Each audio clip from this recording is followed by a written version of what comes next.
Welcome back, everybody. We're nearly at the end of the 100 days practice. We are now in day 88. So exciting. It's amazing that we arrived to this day already. And just a few more days to go to complete the 100 days. And then we continue, right? It's not just the 100 days. Once we've done 100 days, we have this new habit and we just continue. It's just part of our new routine of practicing every day, if you didn't have it before. But it's nice to have this one goal of 100 days, isn't it? It's been so nice to be with all of you for all those 100 days, and all the messages and all the pictures and videos you have been sending me.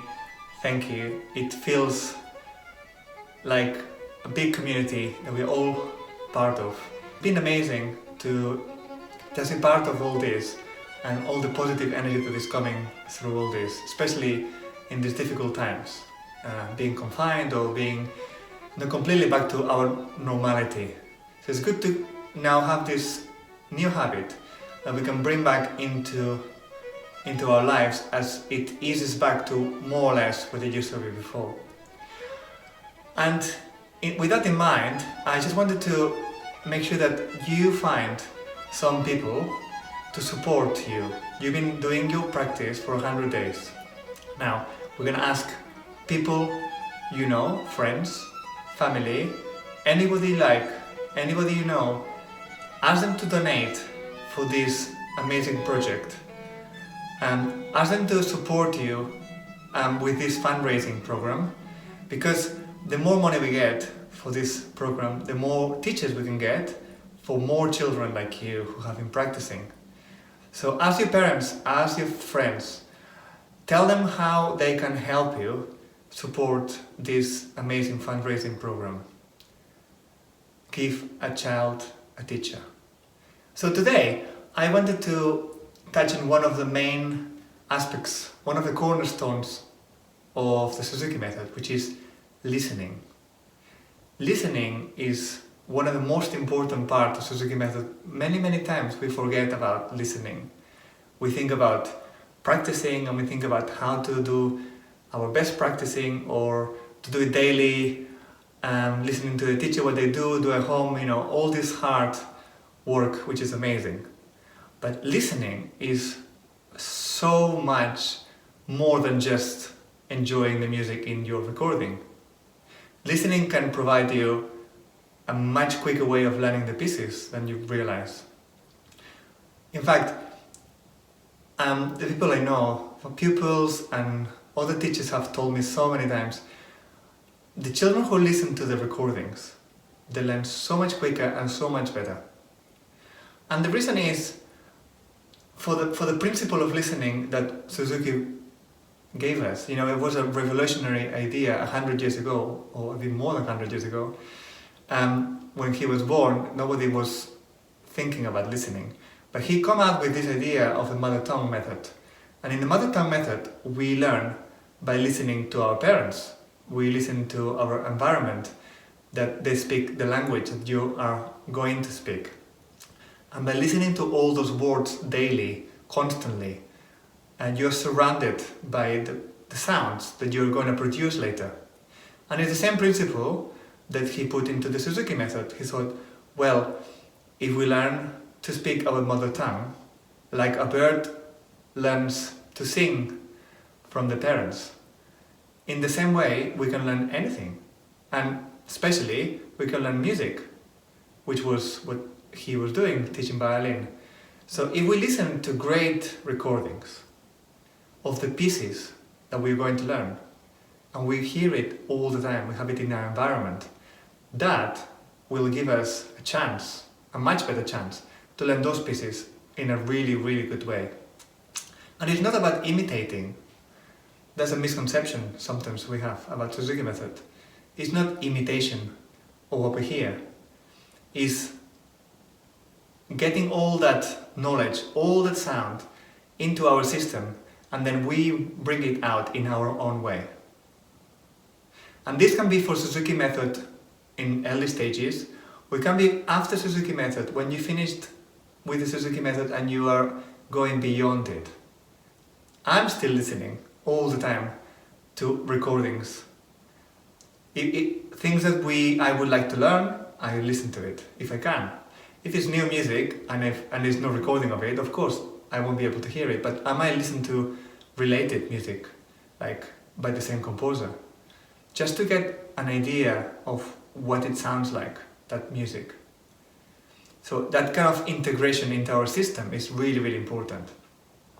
And actually, I noticed from myself as a Suzuki child, also with my daughter and with all my students, if we listen a lot at the very beginning, we develop a skill of listening.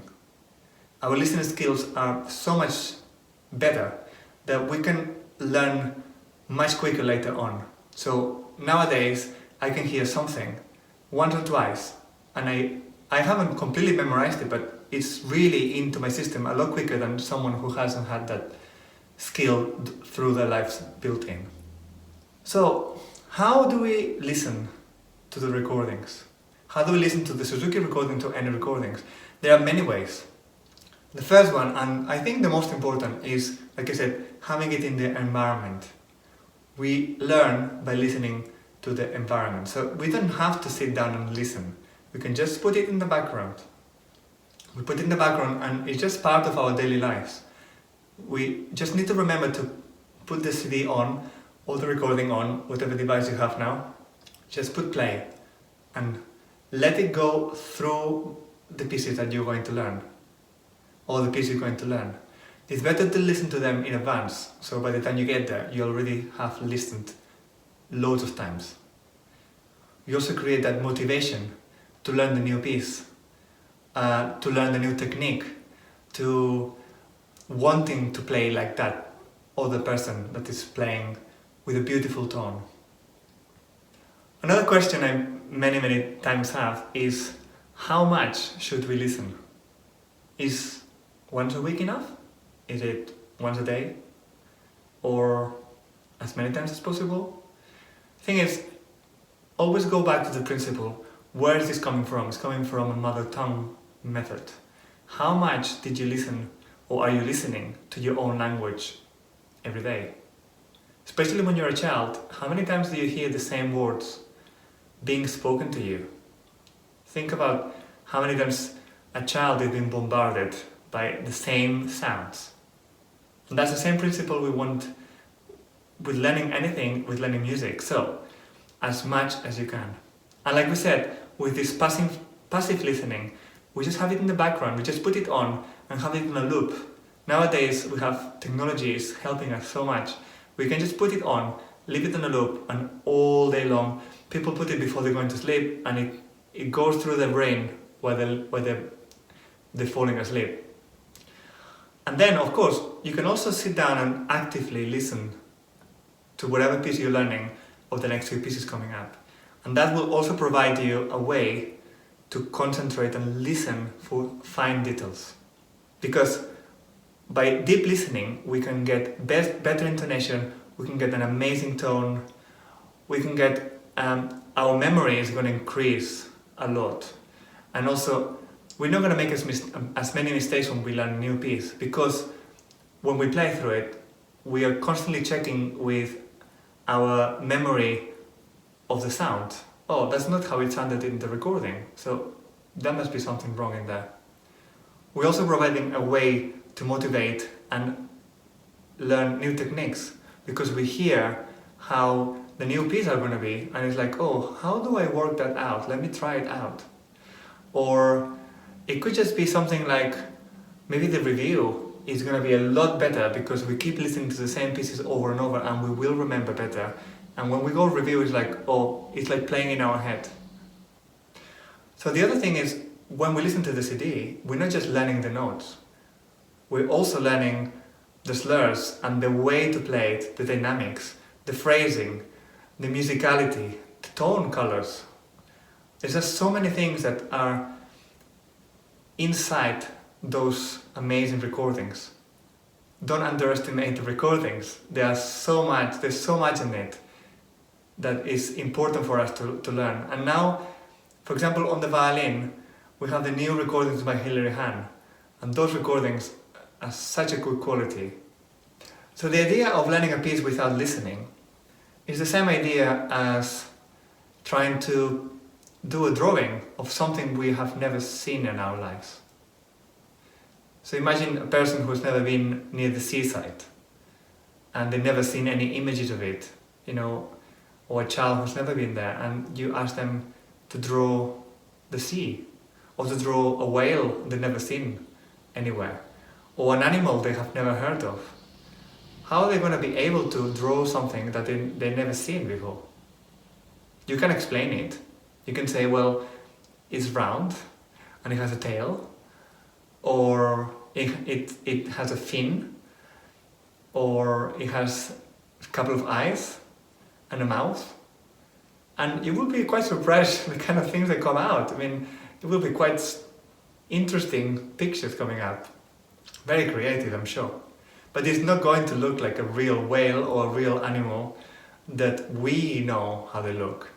So it's the same thing with listening. If we have heard a piece, we know what it should sound like. If we have heard it enough times, we can try our best to get to that sound that we have heard. If we never heard Twinkle, we wouldn't be able to sing Twinkle, but everybody knows Twinkle, so we can sing Twinkle straight away. And maybe parents, you can relate to listening to pop music. And those pop music songs and tunes you've been listening since you were teenagers. You know all the words, you know all the tunes, inside out. Why? Only because you've been listening to it so much. You listen to it not just every day, but constantly over and over because you liked it so much. That it's gone inside you and is in your memory forever, in your hard disk. You're not going to forget those songs, you're not going to forget those lyrics. It's the same thing by learning an instrument, learning new pieces. So I hope this short talk about the listening has been a bit of a reminder of what listening is important for. I'm sure you have heard from your teacher many times how important listening is. And I haven't said anything new or anything different from what your teacher says. Sometimes we need to listen to other people saying it to be able to hear it better. So I challenge you to not just keep practicing, but also to keep listening daily and to listen to the pieces you're learning as much as possible. And if you are in a higher level beyond the Suzuki books, don't just listen to one recording. Listen to different versions of it. And then you'll be able to recognize which bits kind of resonate with you, and then you can bring those things up when you play yourself. I hope this has been helpful, and I can't wait to see you all in our 100 days. So please send me pictures of your charts, or with a big smile, or a video of yourself playing while you're practicing, or just a picture. It doesn't matter, anything. That would be great, because then we can put it in our last video of 100 Day and to show the world what a big community this 100 Days practice has been. And remember to ask friends and family to help you support this program. Thank you very much.